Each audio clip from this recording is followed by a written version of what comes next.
«Сборщики урожая» — единственная картина, которую мне удалось посмотреть на фестивале, и неожиданно она оказалась самой лучшей, и ей дали главный приз. И я поздравляю молодого китайского режиссера с этим фильмом. Это несомненная удача, потому что это точное и очень художественное исследование современной и нам, и ему жизни. Насколько я понимаю, это его вообще первая работа. Он ее делал от отчаяния. У него не было работы, он не мог никуда устроиться, и он решил снять кино о жизни своей семьи в китайской деревне.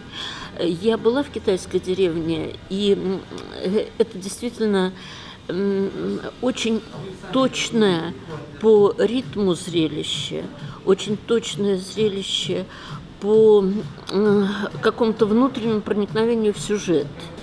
Он это поразительно сделал, я посмотрела, это фильм чуть больше 1,5 часов, но там где-то, по-моему, всего 20 склеек, то есть это длинные-длинные планы, в которых укладывается каждая часть жизни этого семейства небольшого, мамы, папы и сына. Так точно течет время в этом фильме, оно течет медленно-медленно.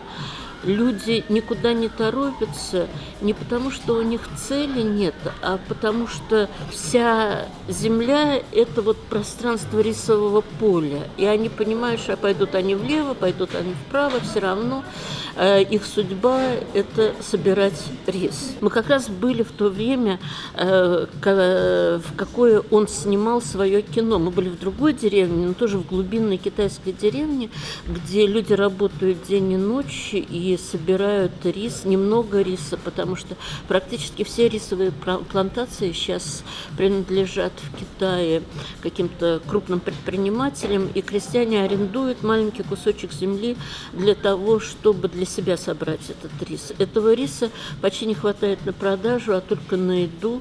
Вот там он говорит, что они по миске в день съедают этого риса. Это очень мало, потому что другой еды просто нет. Я подумала, когда в конце ситуация в семье становится очень драматичной, потому что, в принципе, им нечего есть. Отец повредил руку, и он не может работать. Сын уезжает, мама не справляется.